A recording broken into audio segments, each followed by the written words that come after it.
അങ്ങനെ രാജ്യം വളരെ ആകാംക്ഷയോടെ കാത്തു നിന്നിരുന്ന ബീഹാറിലെ തെരഞ്ഞെടുപ്പ് സമാഗതമായിരിക്കുകയാണ്. അവിടെ തെരഞ്ഞെടുപ്പിൻ്റെ പ്രഖ്യാപനം ഉണ്ടായെങ്കിലും വിജ്ഞാപനം വരാനിരിക്കുന്നതേ ഉള്ളൂ. വാസ്തവത്തിൽ ഈ രണ്ട് പ്രധാനപ്പെട്ട മുന്നണികൾ, അതുപോലെ ഇന്ത്യ മഹാസഖ്യം, അതുപോലെ തന്നെ NDA മുന്നണി, അവരുടെ പാർട്ടികൾ തമ്മിലുള്ള ഈ സീറ്റ് അഡ്ജസ്റ്റ്മെൻ്റ് ഉണ്ടല്ലോ, ആ കാര്യത്തിലുള്ള ചർച്ചകൾ ഇതുവരെ ശരിയായിട്ടുള്ള ഒരു തീരുമാനത്തിലെത്തിയിട്ടില്ല. ചർച്ചകൾ നടക്കുന്നുണ്ട്, പക്ഷേ ചർച്ചകളല്ല ഇപ്പോൾ നടക്കുന്നത്, വിലപേശലുകൾ നടന്നുകൊണ്ടിരിക്കുകയാണ്. അപ്പോൾ ഒരു അവസാന ചിത്രം നമുക്ക് ഇതുവരെ അറിയാൻ കഴിഞ്ഞിട്ടില്ല. എങ്കിലും നമ്മൾ കഴിഞ്ഞ വർഷത്തെ കണക്ക് നോക്കുകയാണെങ്കിൽ ഏറ്റവും അധികം വോട്ട് ശതമാനം നേടിയിട്ടുള്ള കക്ഷി എന്ന് പറയുന്നത് RJD ആണ്. അതായത് 23.11% വോട്ടുകൾ ബീഹാറിൽ നേടാൻ അവർക്ക് കഴിയും. ഇതിൻ്റെ ഒരു രഹസ്യം എന്ന് പറഞ്ഞാൽ അവർക്ക് യാദവ അതുപോലെ തന്നെ മുസ്ലിം വിഭാഗങ്ങളുടെ ഉറച്ച പിന്തുണയുണ്ട്. അത് മുതലാക്കിക്കൊണ്ട് ആണ് അവർ ഈ പ്രചാരണം നടത്തുന്നത്. അതിൻ്റെ ഒരു ബലമാണ് അവർക്കുള്ളത്. അതുകൊണ്ട് തന്നെ ഈ പ്രാവശ്യം ലാലു പ്രസാദ് യാദവിൻ്റെ മകനായിട്ടുള്ള തേജസ്വി യാദവ് മുഖ്യമന്ത്രിയാകും എന്ന് അവർ മോഹിക്കുന്നു. പക്ഷേ വെറും മോഹം മാത്രമാണ്. BJP ആണ് രണ്ടാം സ്ഥാനത്ത് നിൽക്കുന്ന 19.46% കൂടി കഴിഞ്ഞ തെരഞ്ഞെടുപ്പിൽ. അത് ഗണ്യമായിട്ട് ഈ പ്രാവശ്യം വർദ്ധിച്ചിരിക്കുമെന്നുള്ള കാര്യത്തിൽ യാതൊരുവിധ സംശയവുമില്ല. കാരണം ആ രീതിയിലാണ് രാഷ്ട്രീയ ചാണക്യനായിട്ടുള്ള നരേന്ദ്രമോദി കരുക്കൾ നീക്കിയത്. അതായത് മറ്റൊരു സംസ്ഥാനത്തിനും കൊടുക്കാത്തതുപോലെ ബജറ്റിൽ തന്നെ 14,000 കോടി രൂപയുടെ ഒരു സ്പെഷ്യൽ പാക്കേജാണ് ബീഹാറിന് വേണ്ടി മാത്രം അദ്ദേഹം കൊടുത്തത്. പിന്നാക്ക സംസ്ഥാനമാണ് ബീഹാർ, പക്ഷേ മറ്റ് സംസ്ഥാനങ്ങളോടൊപ്പം ആയിക്കൊണ്ടിരിക്കുന്ന ഒരവസ്ഥയിലാണ് അദ്ദേഹം ഈ 14,000 കോടി രൂപ ആ സംസ്ഥാനത്തിന് വേണ്ടി കൊടുത്തത്.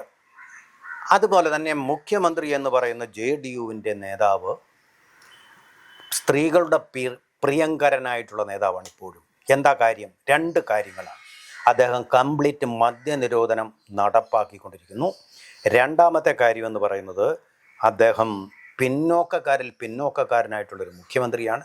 തന്നെയല്ല, അവിടുത്തെ ഗുണ്ട രാജ് എന്ന് പറയുന്ന, ജംഗിൾ രാജ് എന്ന് പറയുന്ന ഒരു സമ്പ്രദായമായിരുന്നു ലാലു പ്രസാദ് യാദവിൻ്റെ കാലത്തും അദ്ദേഹത്തിൻ്റെ മകനായ തേജസ്വി യാദവിൻ്റെ കാലത്തും ബീഹാറിലെങ്ങും നടമാടിയിരുന്നത്. സ്ത്രീകൾക്ക് പുറത്തിറങ്ങാൻ ഭയമുണ്ടായിരുന്ന ആ സംസ്ഥാനത്ത് ഇന്ന് പാറ്റ്നയിലും അതുപോലെ തന്നെ പ്രധാനപ്പെട്ട നഗരങ്ങളിലും സ്ത്രീകൾക്ക് ഭയലേശമന്യേ യാത്ര ചെയ്യാനുള്ള സൗകര്യം ഒഴിക്കുന്നു. അങ്ങനെ ക്രിമിനൽ സ്റ്റേറ്റ് എന്നുള്ള അതിൻ്റെ ആ ദുഷ്പേര്, സ്റ്റിഗ്മ മാറ്റിയെടുക്കാൻ അദ്ദേഹത്തിന് കഴിഞ്ഞിരിക്കുന്നു. അതുപോലെ തന്നെ പ്രധാനപ്പെട്ട ഒരു കാര്യം, ഇവിടെ വലിയ പ്രചാരണം നടത്തിയ സ്റ്റേറ്റ് പിടിച്ചടക്കുമെന്നൊക്കെ വിചാരമുണ്ടായിരുന്ന കോൺഗ്രസ് 70 സീറ്റുകളിൽ ആളെ നിർത്തിയിട്ടും അവർക്ക് കിട്ടിയത് 10-ൽ താഴെയാണ്. സിംഗിൾ ഡിജിറ്റിലാണ് അവർക്ക് കിട്ടിയ വോട്ട് ഷെയർ എന്ന് പറയുന്നത്. സീറ്റല്ല, 9.48% മാത്രം. ഇതിൻ്റെ തൊട്ട് താഴെ, ഇതിൻ്റെ പകുതിയോളം ഇടത് എന്തുപോലെ നക്സൽ പാർട്ടികൾ, CPI, CPM, CPI-ML ഈ 3 പാർട്ടികളും കൂടി ചേർന്ന് നേടിയിട്ടുണ്ട്. അവരുടെ ശതമാനം എന്ന് പറയുന്ന വോട്ട് ഷെയർ എന്ന് പറയുന്നത് 4.64%. അതങ്ങനെ തന്നെ തുടരും. നമുക്ക് താഴെയും തുടങ്ങാം. ഇത് അങ്ങനെ തന്നെ തുടരും. കോൺഗ്രസിൻ്റേത് സിംഗിൾ ഡിജിറ്റിൽ തന്നെ തുടരും. കാരണം രാഹുൽ ഗാന്ധി വളരെ പോപ്പുലറായി. എങ്ങനെ? അദ്ദേഹം മോദിക്കെതിരെയും അദ്ദേഹത്തിൻ്റെ വോട്ട് ചോരിക്കെതിരെയും ഒക്കെ വളരെ വാചാലനായിട്ടുള്ള യോഗങ്ങൾ നടത്തിയിട്ടുണ്ട്. പക്ഷേ അദ്ദേഹം പോയിട്ടുള്ളത് മുസ്ലിം ഏരിയകളിൽ കൂടിയാണ്. ഈ മുസ്ലിം വോട്ടുകൾ അവിടെ കിട്ടുന്നത് കോൺഗ്രസിനല്ല, RJDക്കാണ്. അങ്ങനെയാണ് വോട്ട് ശതമാനം കോൺഗ്രസിന് കഴിഞ്ഞ പ്രാവശ്യം 9.48-ഉം RJDക്ക് 23.11. അതുപോലെ തന്നെ തുടരും. അതിൽ കൂടാനൊരു സാധ്യതയും കാണുന്നില്ല. പക്ഷേ BJPയുടെ 19.46 എന്നുള്ളത് നരേന്ദ്രമോദിയുടെ തക്ക സമയത്തുള്ള അതിബുദ്ധി കൊണ്ട് തന്നെ അത് മിക്കവാറും ഈ പ്രാവശ്യം ഏറ്റവും വലിയ പാർട്ടിയായിട്ട് വരാൻ പോകുന്നത് ബീഹാറിൽ BJP തന്നെയായിരിക്കും. കാരണം എന്താ? അദ്ദേഹം ഈ തെരഞ്ഞെടുപ്പിന് തൊട്ടു മുമ്പ് എന്തു സംഭവിക്കുന്നോ അതാണ് ഒരു തെരഞ്ഞെടുപ്പിനെ ഏറ്റവും അധികം സ്വാധീനിക്കുക. ഇത് നമ്മൾ തർക്കമറ്റ സംഗതിയാണ്, നമ്മളെപ്പോഴും കാണുന്ന. അതായത് അദ്ദേഹം കൊടുത്ത സംഭാവന എന്ന് പറയുന്നത് അവിടുത്തെ 75 ലക്ഷം പേർക്ക് 10,000 രൂപ വീതം സ്ത്രീകൾക്ക് അവരുടെ അക്കൗണ്ടിലേക്ക് കിട്ടുന്ന ഒരു സമ്പ്രദായം ഏർപ്പെട്ടു. അതുപോലെ തന്നെ JDU മുഖ്യമന്ത്രിയായിട്ടുള്ള നിതീഷ് കുമാർ 25 ലക്ഷം സ്ത്രീകൾക്ക് 10,000 രൂപ അക്കൗണ്ടിലേക്ക് ചേർത്തു. അതുപോലെ നിതീഷ് കുമാർ തൊട്ടു മുമ്പാണ് ഈ കാര്യങ്ങളെല്ലാം നടന്നത്. അവിടുത്തെ യുവാക്കൾക്ക്, തൊഴിലില്ലാത്ത യുവാക്കൾക്ക്, ഡിഗ്രി ഉണ്ടായിരിക്കണം, 1,000 രൂപ വീതം പാരിതോഷികം നൽകി. സാധാരണഗതിയിൽ BJP-യുടെയോ NDA-യുടെയോ ഗവൺമെൻറ്റുകൾ ഒരിക്കലും ചെയ്യാത്ത കാര്യമാണിത്. ഈ പറയുന്ന ജനപ്രിയ നടപടികൾ എന്ന് പറയുന്നത്. അവർ വികസനത്തിൽ മാത്രമാണ് ശ്രദ്ധിക്കാറുള്ളത്. വികസനം കൊണ്ട് വോട്ട് കേട്ടില്ലെങ്കിൽ പോട്ടാ തോൽക്കട്ടെ എന്നുള്ള നയം. പക്ഷേ ഈ പ്രാവശ്യം ഇങ്ങനെ ജനപ്രിയമായിട്ടുള്ള പരിപാടികൾ നടപ്പാക്കിക്കൊണ്ട് അവിടെ വലിയൊരു അത്ഭുതം അവർ സൃഷ്ടിച്ചിരിക്കുകയാണ്. അതെല്ലാം വോട്ടായിട്ട് മാറുമെന്നുള്ള കാര്യത്തിൽ ഒരു സംശയമില്ല. ഇത് രാഷ്ട്രീയ ധാർമ്മികതയാണെന്ന് ചോദിച്ചാൽ ഇല്ല, പക്ഷേ ജയിക്കേണ്ടതുണ്ട്. ജയമാണ് റിസൾട്ട് എന്ന് പറയുന്നത്. The taste of pudding is in its eating എന്ന് പറയുന്നത് പോലെ ജയിച്ചെങ്കിൽ മാത്രമേ ഈ വികസന പ്രവർത്തനങ്ങൾ, ഡബിൾ എൻജിൻ വികസന പ്രവർത്തനങ്ങൾ മുന്നോട്ട് കൊണ്ടുപോകാൻ ഒക്കൂ എന്നുള്ള ഒരു വിചാരത്തിലാണ് അവരിതൊക്കെ ഇപ്പോൾ നടപ്പാക്കിയിരിക്കുന്നത്. ഇനി ഒരു വലിയൊരു ഫാക്ടർ ഇനി ബാക്കിയുണ്ട്. അപ്പോൾ BJP-യുടെ വിജയം അവിടെ ഉറപ്പായി. പക്ഷേ വലിയൊരു ഫാക്ടർ ഇനിയുണ്ട്, 2 ഫാക്ടറുകൾ. ഒന്ന്, പ്രശാന്ത് കിഷോർ എന്ന് പറയുന്ന സെഫോളജിസ്റ്റിൻ്റെ ഒരു ജൈത്രയാത്ര അവിടെ നടക്കുന്നുണ്ട്. പ്രശാന്ത് കിഷോർ ജയിക്കുമെന്ന് ആരും മുഖ്യമന്ത്രിയാവുമെന്ന് ആരും പ്രതീക്ഷിക്കേണ്ടതില്ല.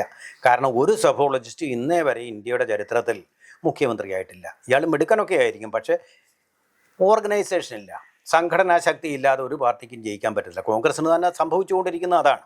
സംഘടനാശേഷി ഇല്ല അവിടെ. പക്ഷേ ഈ ജൻ സുരാജ് എന്നുള്ള പാർട്ടിയാണ് പ്രശാന്ത് കിഷോറിൻ്റേത്. അദ്ദേഹം അവിടെ AAP മോഡലിൽ കുറേ പരിഷ്കാരങ്ങൾ വരുത്തിയിട്ടുണ്ട്. മദ്യനിരോധനം അങ്ങ് പിൻവലിക്കും.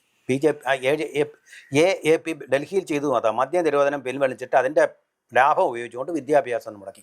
താനും അതുപോലെ മുടക്കുമെന്നാണ് പറയുന്നത്. പക്ഷേ കുഴപ്പം എന്താണെന്ന് വെച്ചാൽ യുവാക്കൾ ഇതിൽ ആകൃഷ്ടരാണ്. പക്ഷേ അവിടുത്തെ സ്ത്രീകൾ ഇത് നിരാകരിക്കും.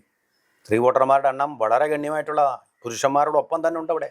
അപ്പോൾ അതുകൊണ്ട് ആ കാര്യത്തിൽ തീർച്ചയായിട്ടും പ്രശാന്ത് കിഷോറിന് വലിയ വോട്ടുകൾ കിട്ടാൻ സാധ്യതയില്ല. പിന്നെ യുവ വോട്ടർമാരിൽ കുറച്ച് പേരുടെ വോട്ട് പോകുന്നത് കുറച്ച് BJP-യുടെ ആയിരിക്കും എന്നുള്ള കാര്യത്തിൽ സംശയമില്ല. പക്ഷേ ഇദ്ദേഹത്തിൽ കൂടുതൽ പേരും ഓട്ടോറിക്ഷ ഓടിക്കുന്ന യുവാക്കളും അങ്ങനെയുള്ള ആൾക്കാരുമാണ്, ഡൽഹിയിലെ പോലെ തന്നെ. പക്ഷേ അവരിൽ കൂടുതൽ പേരും പിന്നാക്ക ജാതിയിൽപ്പെട്ടവരാണ്. അവരുടെ വോട്ടുകൾ സാധാരണഗതിക്ക് പോകേണ്ടത് തേജസ്വി യാദവിനാണ്. അപ്പോൾ അതുകൊണ്ട് വീഴ്ച തേജസ്വി യാദവിനും ഉണ്ടാകും. അതുകൊണ്ട് അത് ബാലൻസ് ചെയ്യും. പിന്നത്തെ ഫാക്ടർ എന്ന് പറയുന്നത് ഒവൈസിയാണ്. ഒവൈസി ഒറ്റയ്ക്ക് നിന്ന് പോരാടുന്നുണ്ട് സീമാഞ്ചൽ മേഖലയിൽ. സീമാഞ്ചലിൽ കൂടുതലുള്ളത് മുസ്ലിങ്ങളാണ്. അവരുടെ വോട്ട് കുറേ അദ്ദേഹത്തിന് കിട്ടും. ആർക്കാ നഷ്ടം? തേജസ്വി യാദവിനും കോൺഗ്രസിനുമാണ് അതിൻ്റെ നഷ്ടം വരുന്നത്. അതുകൊണ്ട് BJP-ക്ക് അത് നേട്ടമായിട്ടാണ് വരുന്നത് എന്നുള്ളത് കൊണ്ട് തീർച്ചയായിട്ടും BJP-യുടെ വിജയം ഉറപ്പാണ്. അതുപോലെ തന്നെ കഴിഞ്ഞ സർവേകളിൽ, ഈ തെരഞ്ഞെടുപ്പ് പ്രഖ്യാപിക്കുന്നതിന് മുമ്പ് നടന്ന സർവേകളിലെല്ലാം BJP വിജയിക്കുമെന്നാണ് കണ്ടത്. അതുപോലെ വോട്ട് ചോരി യാത്ര ബീഹാറിലൂടെ രാഹുൽ ഗാന്ധി നടത്തിയതിനു ശേഷവും BJP NDA സർക്കാർ വിജയിക്കുമെന്നാണ് കണ്ടിട്ടുള്ളത്. അതിൻ്റെ പുറമെയാണ് ഇപ്പോഴത്തെ ഈ ജനപ്രിയ പ്രഖ്യാപനങ്ങൾ. അതുകൊണ്ട് തന്നെ തീർച്ചയായിട്ടും അവർക്ക് ജയിക്കാൻ കഴിയും എന്നുള്ളത് തന്നെയാണ് നമ്മൾ പ്രതീക്ഷിക്കേണ്ടത്. സാധാരണ അട്ടിമറികളൊന്നും ഉണ്ടായില്ലെങ്കിൽ അത് വിജയിക്കും. വലിയ ഹൈഡ്രജൻ ബോംബാണ്, ന്യൂക്ലിയർ ബോംബാണ് എന്നൊക്കെ പറഞ്ഞിട്ട് രാഹുൽ ഗാന്ധി പൊട്ടിക്കാൻ പോയ വോട്ട് ചോരി എന്നുള്ളത് പുഷ്പം പോലെ സുപ്രീം കോടതി എടുത്ത് തള്ളി. അതുപോലെ തന്നെ അത് വിജയകരമായിട്ട് SIR-നെതിരെ സർ എന്നൊക്കെ പറഞ്ഞാണ് മനോരമ അധിക്ഷേപിച്ചത്. SIR വളരെ വിജയകരമായിട്ട് അവിടെ നടപ്പാക്കി. അതായത് കുടിയേറിയ ക്രിമിനലുകൾക്കും അതുപോലെ തന്നെ ഇവിടെ പൗരത്വമില്ലാത്തവർക്കും ഒന്നും വോട്ടില്ലാത്ത ഒരു സ്ഥിതിയിലേക്ക് കാര്യങ്ങൾ പോയി. ഉള്ള വോട്ടെല്ലാം ഒറിജിനൽ വോട്ടുകളാണ്, ഡ്യൂപ്ലിക്കേറ്റ് ഇല്ല, ഫ്രോഡില്ല. അത്തരത്തിൽ ശുദ്ധമായ വോട്ടർ പട്ടികയുമായിട്ടാണ് ഈ തെരഞ്ഞെടുപ്പ് നടത്തുന്നത്. എല്ലാവിധ സൗകര്യങ്ങളും അവിടെ ഏർപ്പെടുത്തിയിട്ടുണ്ട്. ഈ ഒരു പ്രധാനപ്പെട്ട കാര്യം, കഴിഞ്ഞ തെരഞ്ഞെടുപ്പിൽ 3 ഘട്ടങ്ങളിൽ, അതായത് ഫേസുകളിലായിട്ടാണ് തെരഞ്ഞെടുപ്പ് നടന്നത്. ഈ പ്രാവശ്യം അത് 2ആയിട്ട് കുറച്ചു. എന്താ കാര്യം? ബീഹാറിൽ ക്രമസമാധാന നില മെച്ചപ്പെട്ടിട്ടുണ്ട്, വളരെ കുറ്റമറ്റതായിട്ടുണ്ട്. അപ്പോൾ അത് ശരിക്കും നിതീഷ് കുമാർ ഗവൺമെൻറ്റിനുള്ള ഒരു അഭിനന്ദനം കൂടിയാണ്. ബീഹാർ ക്രിമിനലുകളുടെ സംസ്ഥാനമാണ് എന്നുള്ള ഒരു നിലയിൽ നിന്ന് ഉയർന്ന് ഒരു സാധാരണ സംസ്ഥാനമായിട്ട് പരിണമിച്ചിരിക്കുന്നു. അതും തീർച്ചയായിട്ടും അതിൻ്റെ ക്രെഡിറ്റ് തീർച്ചയായിട്ടും അത് വോട്ട് ചെയ്യപ്പെടില്ലെങ്കിലും തീർച്ചയായിട്ടും നിതീഷ് കുമാറിനുണ്ട്. ഗുണ്ടാരാജിൻ്റെ സ്ഥാനത്ത് ഇത് തിരിച്ചു കൊണ്ടുവരാൻ അദ്ദേഹത്തിന് കഴിഞ്ഞു. അതുകൊണ്ട് തന്നെ തീർച്ചയായിട്ടും ഈ പ്രാവശ്യം വളരെ ഒരു സേഫ് വിക്കറ്റിലാണ് NDA മുന്നണി കളിക്കുന്നു. എന്ന് മാത്രമല്ല, 2 പ്രധാനപ്പെട്ട കാര്യങ്ങൾ. കഴിഞ്ഞ പ്രാവശ്യം അവരുടെ ഒപ്പം ഇല്ലാതിരുന്ന 2 പേർ, ഇപ്പോൾ ചിരാഗ് പാസ്വാൻ ഇപ്പോൾ അവരോടൊപ്പം ഉണ്ട്. നല്ല ഒരു ഗെയിം ചേഞ്ചറാണ് അദ്ദേഹം അവരോടുണ്ട്. അതുപോലെ തന്നെ മാഞ്ചിയുടെ പാർട്ടി അതും അദ്ദേഹത്തോടുണ്ട് എന്നുള്ളത് ഇവർക്ക് തീർച്ചയായിട്ടും ഈ ഭൂരിപക്ഷം കൂടി ഉറപ്പിക്കുന്ന കാര്യമാണ്. ഹിന്ദുസ്ഥാനി അവാം മോർച്ചയാണ് ജിതിൻ റാം മഞ്ചുയുടെ പാർട്ടി. പിന്നാക്കക്കാരൻ തന്നെയാണ്. ചിരാഗ് പാസ്വാൻ എന്ന് പറയുന്നത് നമ്മുടെ കേന്ദ്രമന്ത്രിയായിരുന്ന രാംവിലാസ് പാസ്വാൻ്റെ മകനാണ്. വളരെ നല്ലൊരു സുന്ദരനായിട്ടുള്ള ഒരു നേതാവാണ്. പിന്നാക്ക വിഭാഗത്തിൽപ്പെട്ട ആളാണ്. അപ്പോൾ അദ്ദേഹം ഒരു ഗെയിം ചേഞ്ചറാണ്. അതെല്ലാം ഇപ്പോൾ ഇപ്രാവശ്യം തെരഞ്ഞെടുപ്പിൻ്റെ സീറ്റുകളുടെ കാര്യത്തിൽ കുറച്ച് അഭിപ്രായ വ്യത്യാസം ഉണ്ടെങ്കിലും അതൊക്കെ പരിഹരിക്കപ്പെടുകയും തീർച്ചയായിട്ടും ഇവർ വിജയിക്കുകയും ചെയ്യുമെന്നാണ് വിചാരം. പിന്നെ ഒരു കാര്യം പറയാൻ വിട്ടുപോയിട്ടുണ്ട്. CPI MLനെ കൂടാതെ മുകേഷ് സഹാനിയുടെ വികാസ്ശീൽ ഇൻസാൻ പാർട്ടി എന്നൊരു പാർട്ടിയും കൂടെ തീർച്ചയായിട്ടും വലതുവശത്ത് അപ്പുറത്ത് മഹാസഖ്യത്തിൻ്റെ കൂടുണ്ട്, കോൺഗ്രസിൻ്റെ ഇന്ത്യ മുന്നണിയുടെ കൂടുണ്ട്.